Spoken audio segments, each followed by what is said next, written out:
bonjour ou bonsoir, ça dépend d'où vous nous suivez.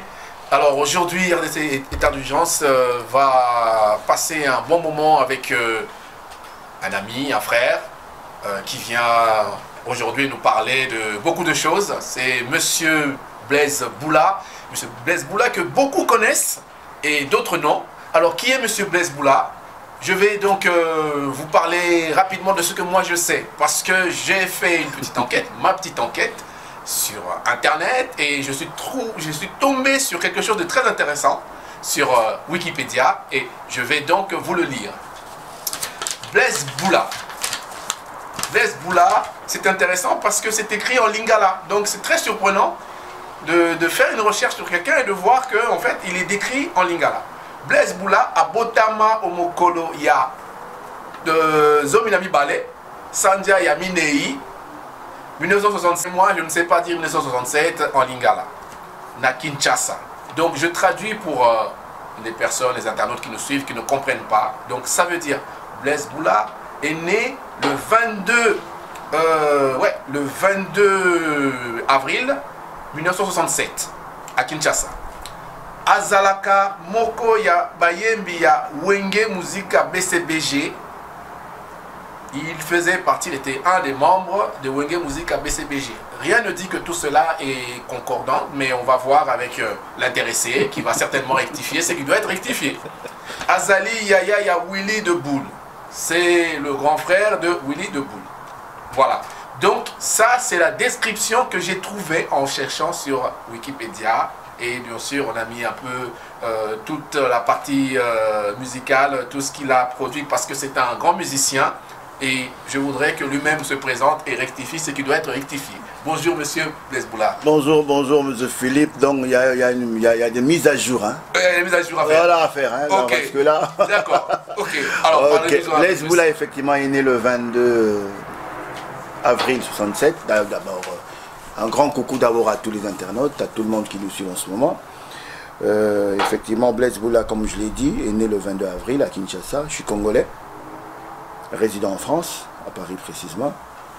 Et je suis le grand frère de Willy Boula, ouais. Je suis un des figures de Wenge Muzika. BCBG, bon chic, bon genre, 4x4, tout terrain. Donc la formule plus. Voilà.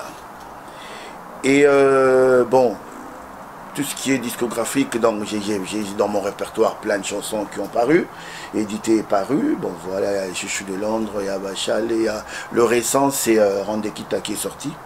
Donc ça c'est des mises à jour en fait. Okay, et ben voilà, donc je suis là.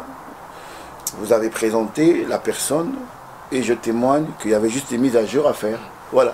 Alors Blaise Boula, je suis moi aussi, comme les personnes qui nous suivent aujourd'hui, très intéressé à savoir qu'est-ce qui fait que Blaise Boula, que je connais, j'ai cru comprendre que Blaise Boula a fait des études d'ingénieur, si je me trompe. Ouais, je suis ingénieur en électronique industrielle, issu de l'ISTA. Voilà, ouais. Ingénieur de l'ISTA. Qu'est-ce qui fait qu'un ingénieur de l'ISTA, du jour au lendemain, se retrouve dans la musique? Parce que je n'ai pas vraiment l'habitude de voir nos frères, même dans le monde, hein, les musiciens, ingénieurs. Ce n'est pas que je suis en train de minimiser le côté intellectuel. Vous connaissez l'histoire du Congo? Je connais un peu l'histoire du Congo. Mais de la musique congolaise. Oui, dites-moi. C'était des intellos, hein. Oui, c'est vrai. Tous ces vieux qui ont écrit à l'époque, c'était des intellos. C'est vrai. Kinzonzi, le Vetaboulei, tous ces géants, même les géants les grands de Los Nikelos, les Madiata et consorts, c'était des géants. Ouais. Mais la génération qui a suivi n'a pas été... Non, mais la génération Wenge, vous connaissez la génération Wenge? Nous sommes tous, presque tous, des bacheliers. Tout le monde a un bac chez nous. Bon, il y a ceux qui ont poussé un tout petit peu comme moi. J'ai poussé un tout petit peu, j'ai bac plus 4. Il y a Didier Massela qui a bac plus 4. Il y a Ouera qui a bac plus 3. Et il y a les autres qui ont bac plus 1, bac plus 2. Bon, parce que quand le succès est arrivé, en fait, on s'est tous penchés du côté de la musique. Mais tous les Wenge sont des intellectuels. Wow. Voilà. C'est très intéressant. Donc, pour les gens qui ne savaient pas, les Wenge sont des intellectuels. Ce sont des personnes qui ont été quand même assez loin dans leurs études. Oh ouais. Voilà, je le découvre aujourd'hui. Je le confirme. Très bien. D'accord. Ok. Alors, à côté de ça, je sais aussi que... Et comment je concilie les deux? Oui, ou voilà, comment on concilie les deux? Non, ben, c'était juste une histoire de discipline personnelle. Quand c'était l'école, on s'appliquait et pendant les vacances, on jouait. Donc et en plus, on était bien encadré par les parents. Okay. Bien suivi. Donc, c'était pendant les vacances que les Wenge 4x4 tout terrain se produisaient. C'est après, quand il y a eu le succès, à partir des années 90, quand on a fait le premier voyage pour l'Europe, c'est là que, voilà, tout le monde s'est penché entièrement. Imaginez-vous qu'on a été étudiant, je suis ingénieur, mais je n'ai jamais pratiqué. Donc je me suis lancé vraiment, et ma vie aujourd'hui, on m'appelle ingénieur, oui, par des connaissances que j'ai acquis, mais vraiment je suis beaucoup plus musicien, chanteur, et je fais de la rumba, ndombolo, voilà, que je maîtrise. Oui, en effet, ça j'ai découvert que vous étiez aussi dans la culture, vous faites beaucoup de choses, en tout cas, à part la musique, vous avez aussi d'autres thématiques culturelles qui sont très intéressantes. Donc on va aujourd'hui en parler d'une qui me touche particulièrement. Vous avez présenté un jeu de société.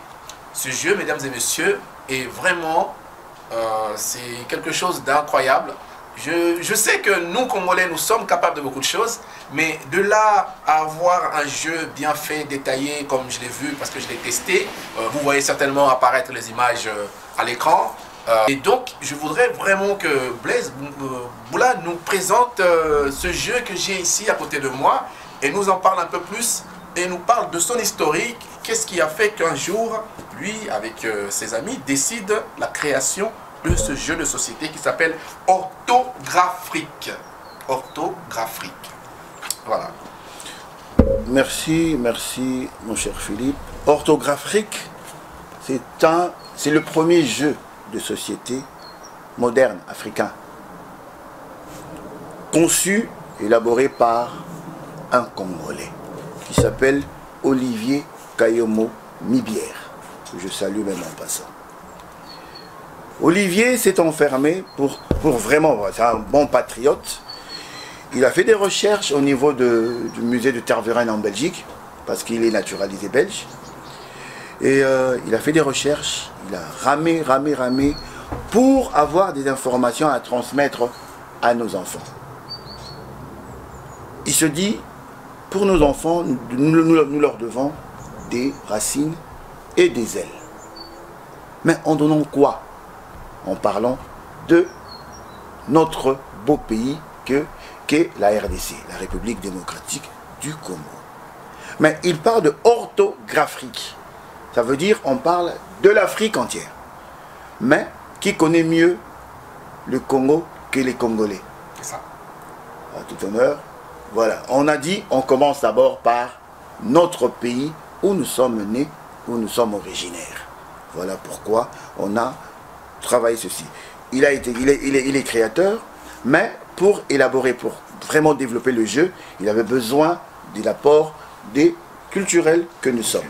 À l'époque, j'étais conseiller au ministère de la Culture, à l'époque du feu Banza, le ministre Banza Mukala, paix à son âme, que je croisais Olivier Kayomo. Il était venu présenter son projet au niveau du ministère, mais au fait, vous connaissez un peu l'administration, ça traînait. Et ça tardait un tout petit peu. Il y a encore un des conseillers qui étudiait le jeu mais qui ne comprenait pratiquement pas. Parce que des fois, quand vous êtes conseiller d'un ministre, il faut être aussi culturel. Voilà, parce que bon, c'est pas seulement la politique, mais la politique culturelle. Je suis tombé sur le dossier et ça m'a vraiment captivé. J'ai dit, ah, je sais que tout est culture. Et Olivier Ram, j'ai dit, venez un peu monsieur, c'est quoi votre projet? J'ai examiné le projet. Ah, j'ai dit, ça c'est ce qui manquait à la génération à venir, à des générations à venir, et même à nous, qui sommes aujourd'hui une génération sacrifiée. Je me suis dit, non, moi je tombe et j'appuie ce projet. J'en ai parlé en tant que conseiller, j'en ai parlé à mon ministre, et lui, étant aussi culturel, parce que le peuple a été écrivain, dramaturge, il dit non, non, non, ça c'est un bon projet. On a fait des débats au niveau du ministère et il y a eu quand même un contrat de partenariat avec Olivier Kayongo, le créateur. Dans le ministère, vous verrez que non, le produit, il est labellisé par le ministère de la Culture et des Arts. Pour dire que l'État congolais a appuyé ce projet et même a promis des subventions pour que ce produit soit 100% congolais. Ça veut dire produit au Congo, créé par des Congolais et produit au Congo. Mais dommage, avec la technologie, avec le savoir-faire, que peut-être nous n'avons vraiment pas de finition, on a dû produire en Europe, en France, où nous évoluons, pratiquement à Toulouse. Le produit est fait, le produit est pratiquement dans les normes européennes, il est bon, il est ludique, il est intelligent et il est éducatif. Et il est intergénérationnel. Combien de temps il a fallu pour pouvoir produire il a mis 10 ans. 10 ans. Il a mis 10 ans seul. D'accord. Et moi, quand on s'est croisés, on a mis 2 ans pour que ça sorte. Okay. Dans le projet, il est créateur, coordonnateur. Moi, je suis juste un conseiller technique. Voilà, donc dans le projet. Okay. Est-ce que vous avez rencontré des difficultés? Parce que beaucoup de gens qui ont peut-être ce genre, qui ont des initiatives similaires dans leur tête, ils se disent c'est comme une montagne, on ne pourra pas, c'est compliqué. Alors là, vous avez une preuve que c'est possible d'avoir un jeu bien fait. Parce que, mesdames et messieurs, je l'ai essayé avec des amis, avec la famille, et je vous assure que ce jeu est vraiment ludique, intéressant, intelligent. Il faut vraiment l'acquérir, c'est important. Mais alors, je voudrais savoir justement, est-ce que c'est compliqué? Comment vous avez fait pour arriver jusqu'à à réaliser?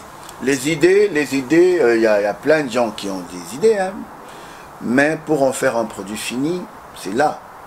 On a ramé, et ça demandait des financements. Mais c'est quoi ce jeu dont on est en train de vanter les mérites? On ne connaît pas, on a vu juste la couverture, mais de quoi est composé ce jeu? D'abord, voilà, il faut commencer. Le jeu, ça sert à quoi? Ça permet à tous les joueurs de 9 à 99 ans de découvrir l'Afrique et de dynamiser son économie par l'orthographe. On tire pratiquement des mots et pour la version, c'est beaucoup plus, on parle des personnalités, des personnages, de l'histoire, de la géographie, vraiment du pays, de la RDC. Mais il y aura d'autres versions qui paraîtront après pour chaque pays africain, ou sinon pour chaque pays afro-descendant. Le jeu est constitué d'un tableau, d'un plateau,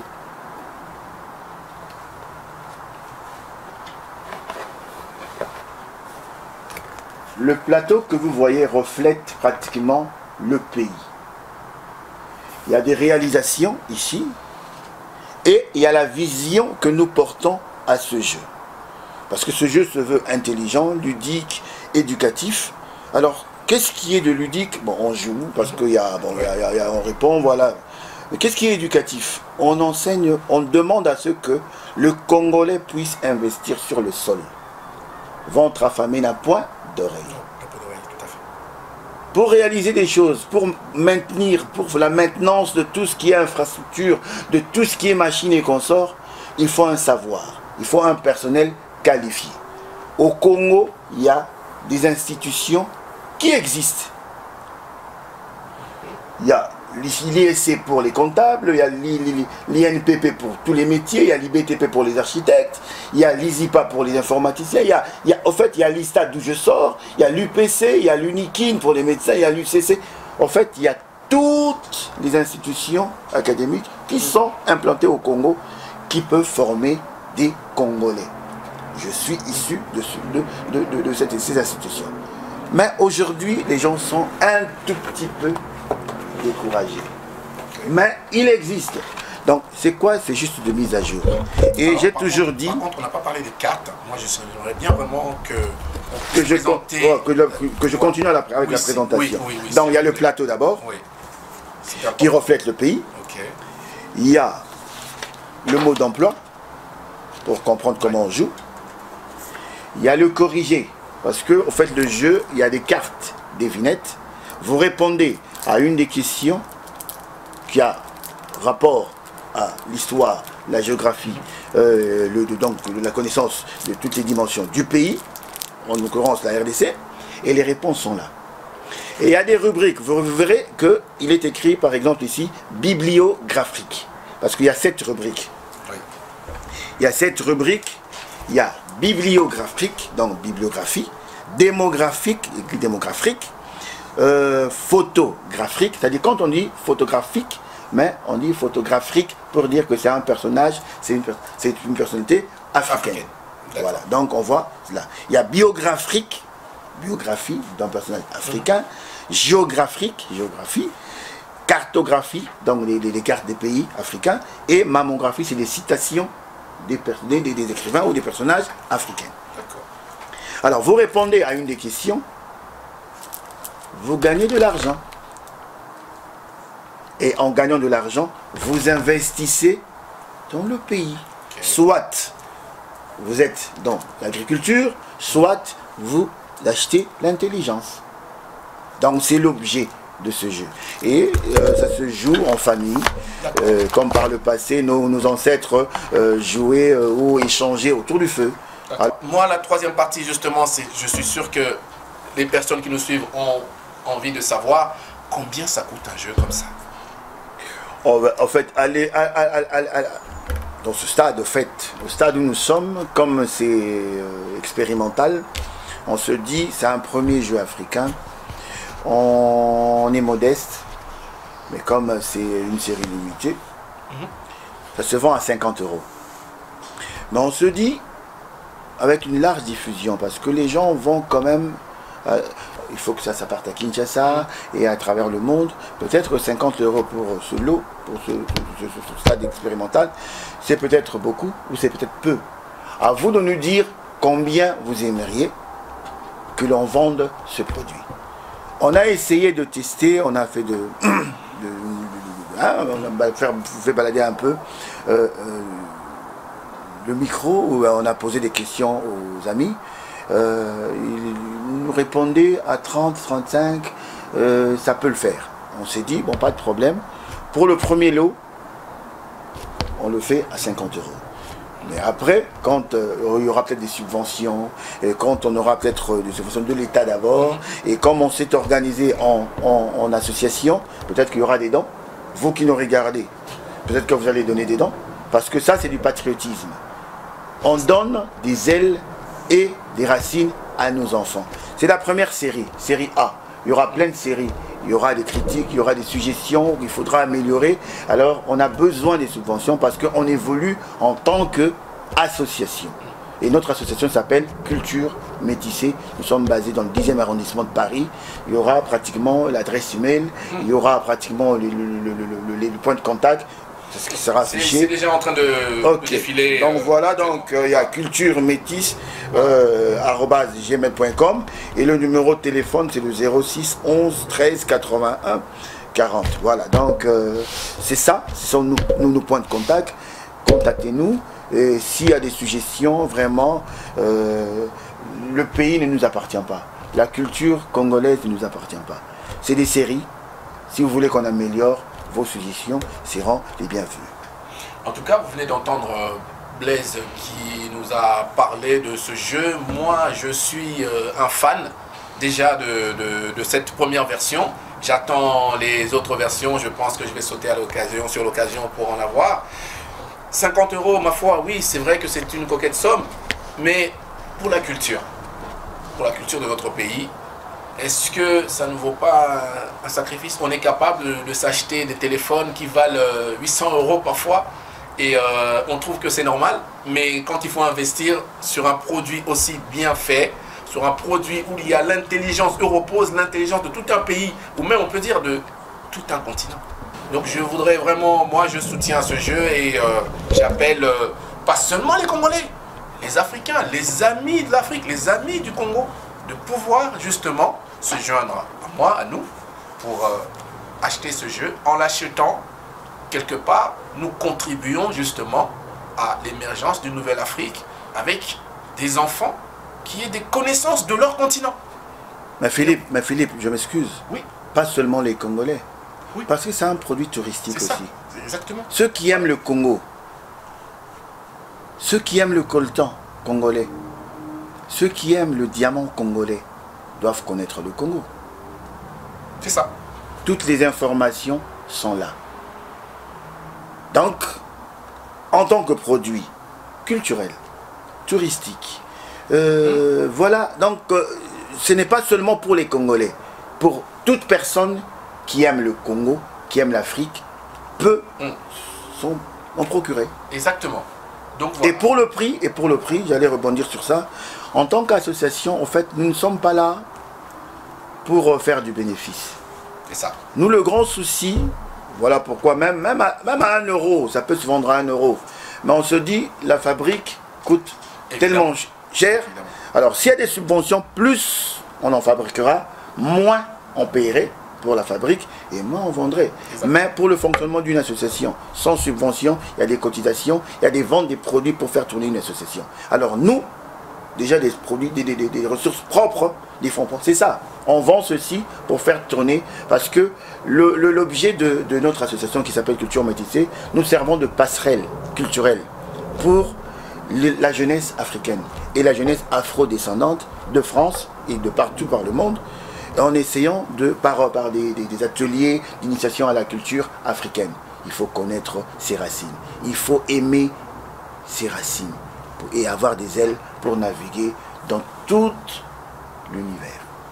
Donc, mesdames et messieurs, nous, chez nous, RDC État d'urgence, nous voulons toujours encourager toute initiative congolaise ou même africaine qui tend à faire connaître la culture de notre continent. Donc, c'est pour cela que nous avons eu à cœur aujourd'hui d'inviter M. Blaise Boula de venir nous présenter ce bijou, on appelle ça comme ça en tout cas pour nous, qui est le moyen le plus facile en tout cas pour apprendre en s'amusant. Voilà, c'est tout ce que je peux dire. Donc nous avons été très heureux en tout cas, Blaise, non, c'est moi, de pouvoir ensemble connaître davantage ce jeu et le présenter. Nous espérons que ce jeu connaîtra une longue vie. Mesdames et messieurs, nous arrivons à la fin de notre émission. Je remercie vraiment Monsieur Blaise Boula d'être venu ici, nous présenter ce jeu qui est pour nous quelque chose de très important et que nous voulons vraiment faire connaître, non seulement, comme je le disais, aux Congolais, aux Africains, aux amis de l'Afrique. Merci encore, Blaise Boula. Ouais, merci. Et puis, au plaisir pour une prochaine émission de RDC État d'urgence. Merci à vous.